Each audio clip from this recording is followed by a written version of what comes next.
이스라엘 백성은 이제 긴 광야 여정을 마치고 약속의 땅에 들어가게 됩니다. 40년 동안 그들은 이 광야를 이동하며 살았죠. 집도 없고 땅도 없고 미래에 대한 안정도 없었습니다.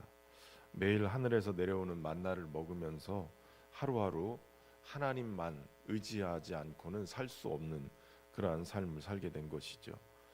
그런데 이제 가나안 땅에 들어가면 상황이 달라집니다.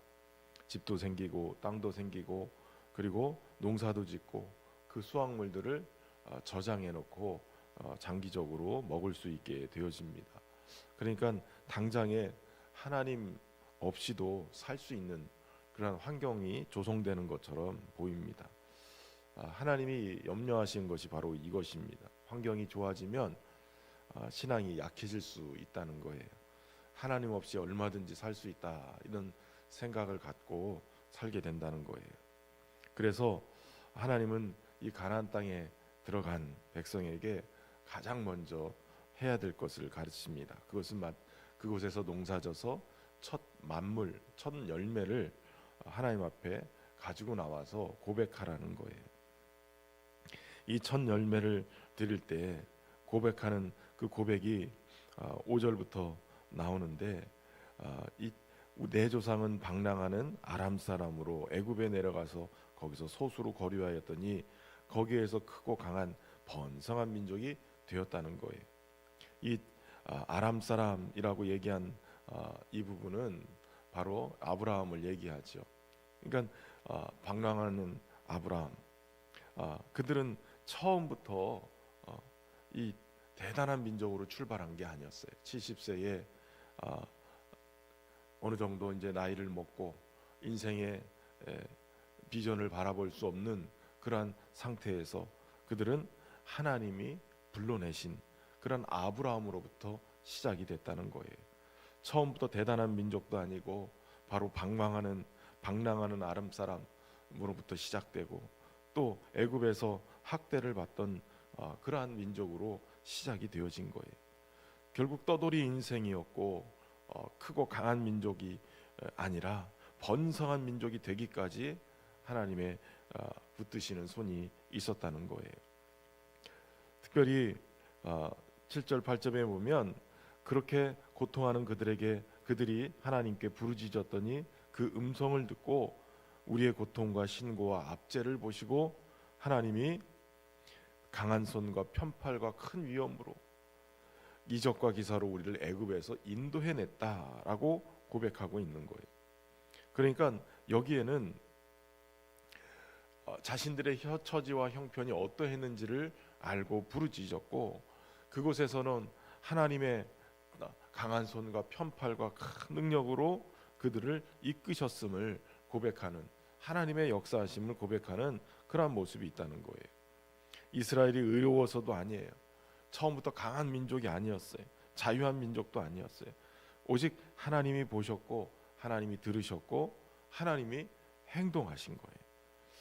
여러분, 신앙이 깊어진다는 것은 자기 얘기를 잘하는 사람이 아니라 하나님 얘기를, 내 삶 속에 역사하신 하나님 얘기를 정확하게 고백하는 것이에요. 우리가 예배할 때 이만큼 살았습니다 아니라 여기까지 하나님이 인도하셨습니다, 이 고백을 할 수 있을 때 그때 우리의 진정한 신앙 고백이 되는 거예요. 특별히 여기 만물이라고 얘기하는 것은 농사를 지어서 첫 열매를 하나님 앞에 가지고 나와서 이것은 내가 열심히 노력해서 얻은 소산입니다 라는 고백이 아니라 하나님이 우리의 민족과 우리의 삶을 여기까지 인도하셔서 그리고 지키고 붙드셔서 여기까지 인도하신 하나님의 은혜였습니다 라고 고백하는 거예요. 그리고 이 첫 열매를 드리는 것은 나의 모든 첫 시작은 주님으로 말미암았습니다, 이 고백을 하는 것이죠.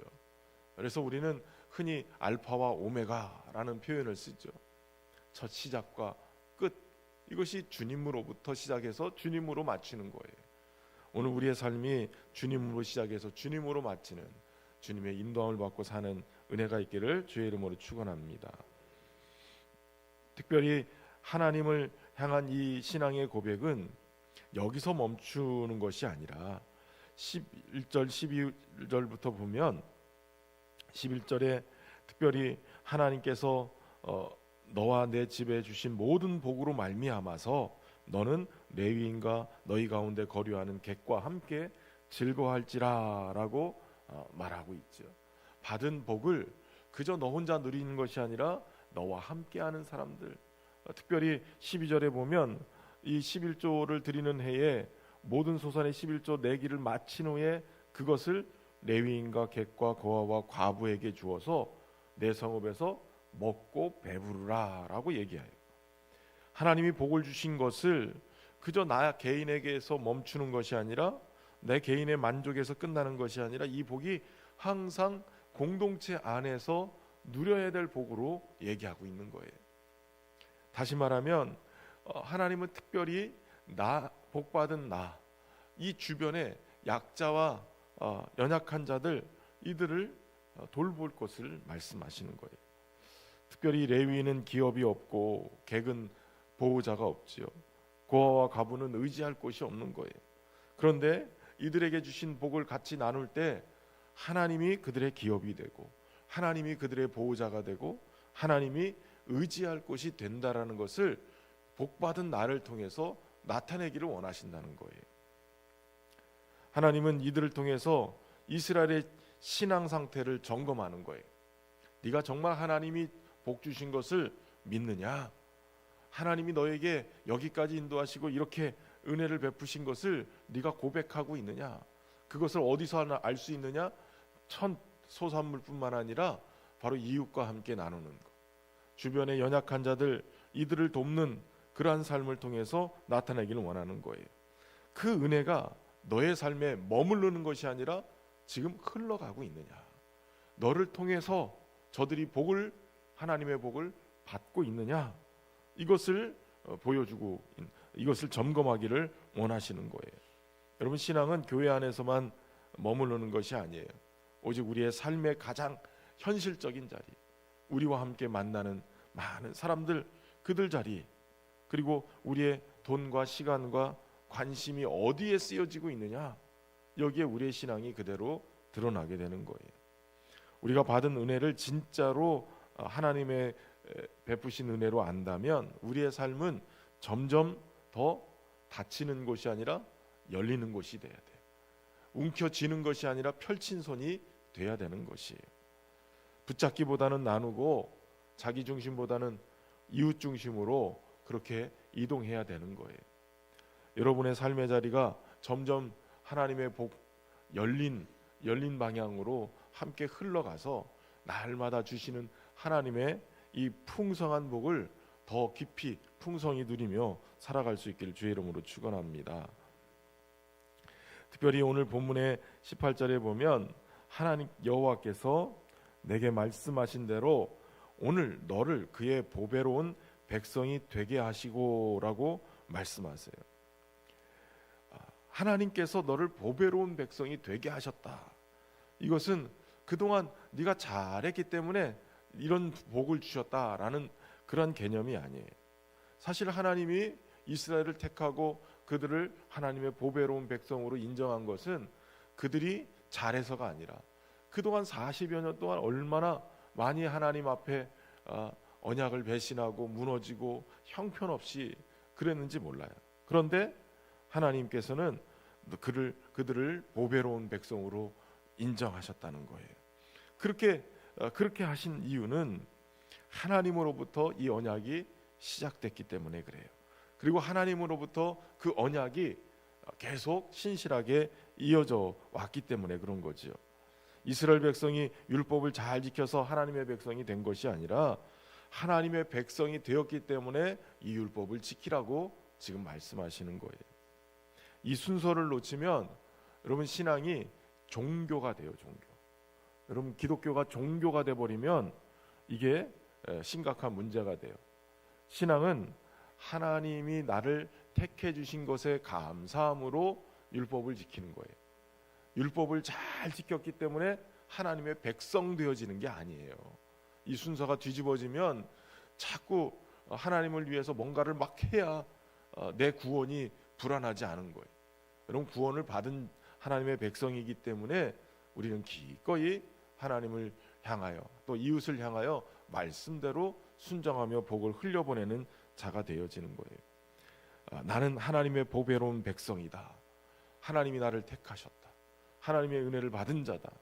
이것이 나의 삶의 중심을 잡아주고 오늘 내가 그렇게 살아갈 수 있는 동력이 되어지는 거예요. 이미 받은 은혜, 그 은혜를 흘려보내며 살아갈 수 있기를 바랍니다. 오늘 26장은 예수 그리스도 안에서 또 우리에게 중요한 고백을 하게 해요. 우리는 모두 영적인 방랑자였죠. 죄 아래 떠돌면서 하나님과 원수됐던 그러한 자였어요. 그런데 하나님이 우리를 그대로 두지 않고 예수 그리스도, 독생자 예수 그리스도를 보내셔서 우리를 십자가 위에서 건져내신 거예요. 그가 우리를 흑암의 권세에서 건져내사 그 사랑의 아들의 나라로 옮기신 거죠. 그러니까 이제는 우리는 더 이상 떠돌이가 아니에요. 하나님 나라에 속한 백성이고 하나님의 자녀가 되어진 거예요. 그래서 우리는 예배에, 우리가 드리는 예배가 의무가 아니라 감사한 거예요. 순종이 부담이 아니라 사랑에 대한 응답인 거죠. 그러므로 우리가 어디서부터 왔는지, 또 우리가 누가 우리를 여기까지 인도했는지, 그리고 우리가 어떤 존재인지 보배롭고 존귀한 하나님의 백성으로 깨닫고 살아가는 은혜가 있길 바랍니다. 주께서 나를 건지시고 여기까지 인도하셨다. 이 고백이 우리의 삶의 예배가 되고 우리의 삶의 간증이 되는 그런 은혜가 있기를 주의 이름으로 축원합니다. 사랑의 하나님, 오늘 우리를 택하시고 건지시고 주님의 보배로운 백성으로 삼아주심에 감사를 드립니다. 예수 그리스도로 말미암는 이 은혜를 잊지 않게 하시고 우리의 입술의 고백으로 끝나지 않게 하시며 삶에 증거하는 그러한 은혜의 삶을 흘려보내는 그러한 신앙이 되게 하여 주옵소서. 특별히 우리의 모든 날이 주님의 은혜를 기억하는 아름다운 삶의 예배가 되게 하시고 주의 보배로운 백성으로 살아갈 수 있도록 축복하여 주옵소서. 받은 복을 나누며 베풀며 열린 그러한 손을 펴서 하나님의 복이 흘러갈 수 있도록, 그래서 하나님의 우리의 삶의 주인 되심을 고백하는 삶을 살게 하여 주옵소서. 이 시간도 정성을 다한 귀한 예물 올려드립니다. 기도 제목도 담았사오니 넉넉하게 채우셔서 하나님 복의 통로로 귀하게 쓰임받도록 축복하여 주옵소서. 오늘도 주님과 동행하는 선명한 동행의 흔적이 남는 삶이 되게 하시고 우리를 통해서 믿지 않는 많은 사람들이 주께로 돌아오는 길을 내는 인생이 되게 하여 주옵소서. 우리 신현교회를 그렇게 하나님 축복하시고 특별히 육신의 질병으로 고통하는 모든 자들을 축복하시고 하나님 안전하게 지키시고 수술과 모든 과정들 속에서도 하나님 치유와 하나님의 풍성한 은혜를 넣어 주셔서 건강을 회복하고 걸으며 뛰며 하나님 예배잔에 와서 찬양하고 기뻐할 수 있는 그날이 속히 오게 하여 주옵소서. 영적으로 방황하는 우리 지체들도 주님 찾아가 주셔서 위로하여 주시고 만져주시고 힘 얻어 다시 주께로 돌아오는 역사 있게 해 주옵소서. 주님 앞에 모든 것 의탁드리며 예수님의 이름으로 기도하옵나이다. 아멘.